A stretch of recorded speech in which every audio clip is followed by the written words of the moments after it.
கர்த்தருடைய நாமத்துக்கு ஸ்தோத்திரம் உண்டாவதாக. எத்தனையோ முறை சொப்பனத்தில் ஆண்டவரை பார்த்துருக்கிறேன், பரலோக ராஜ்யத்தையும் பார்த்துருக்கிறேன். இருந்தாலும் நமக்குள்ளே ஒரு சின்ன ஒரு கேள்வி, எனக்கு பரலோகம் கிடைக்குமா அப்படின்ட்டு. அப்போது நான் ஆண்டவர்கிட்ட ஒரு நாள் என்னுடைய மகக்கிட்ட நான் பரலோகத்தை பற்றி பேசும்போது, பைபிள் படிக்கும்போது எவ்வளோ இருக்குது. அதாவது பரிசேய சரிசேயை காட்டிலும் உங்கள் நீதி அதிகமாக இருக்கணும்னு சொல்லப்பட்டிருக்கு.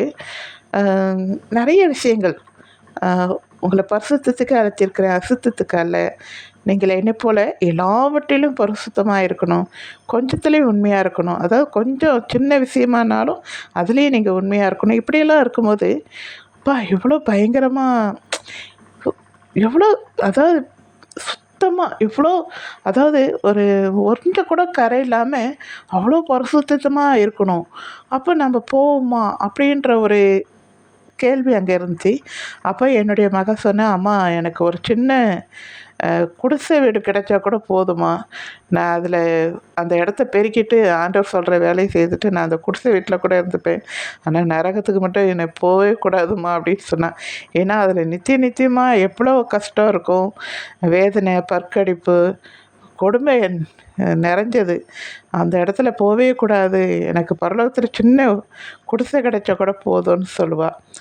நான் இதையே ஆண்டவர்கிட்ட சொன்னேன், ஆண்டவரே நான் செய்த நன்மைகளை பார்க்கும்போது எனக்கும் அந்த மாதிரி சின்ன குடிசை கிடைச்சா கூட போதும்பா, நான் ரொம்ப செய்யலை தான், அதனால் எனக்கு சின்ன குடிசை கிடைச்சா கூட போதும் அப்படின்னு நான் ஆண்டவர்கிட்ட கேட்கும்போது ஆண்டவர் சொன்னார், நீ ஒரு நாள் முன்னாடி தான் நீ என்னை பற்றி பேசினேன், ஏசப்பா பிதாவானவர் ரொம்ப பணக்காரர்னு சொன்னேன் மெசேஜில். அப்படி பணக்கார அப்பா உனக்கு சின்ன குடிசையாக கொடுப்பேன் அப்படின்னு ஆண்டவர் சொன்னார். அதை கேட்டோடனே எனக்கு உள்ளமென்னா ஒரு ஒரு பெரிய சந்தோஷம். ஆண்டவர் எவ்வளோ பெரிய வல்லமை உள்ள தேடி, எவ்வளோ பெரிய பணக்காரர் இல்லையா. உலகத்திலே எல்லாத்துலேயும் பெரியவர் அவர் தான், ஐஸ்வர்வான் எல்லாமே. அப்படிப்பட்ட தேவன் தன்னுடைய பிள்ளைக்கு குடிசை வீடாக கொடுப்பார். இப்போ நாம் பணக்காராக இருக்கோம், நம்ம பிள்ளைக்கு சொத்து எழுதும் போது ஒரு குடிசை வீட்டை எழுதியிருப்போம். நம்மக்கிட்ட அப்படி இருக்காது, எல்லாமே பெரிய வீடாக தான் இருக்கும் இல்லையா. அப்போ நம்ம பிள்ளைகளுக்கு பெரிய வீடாக தான் கொடுப்போம்.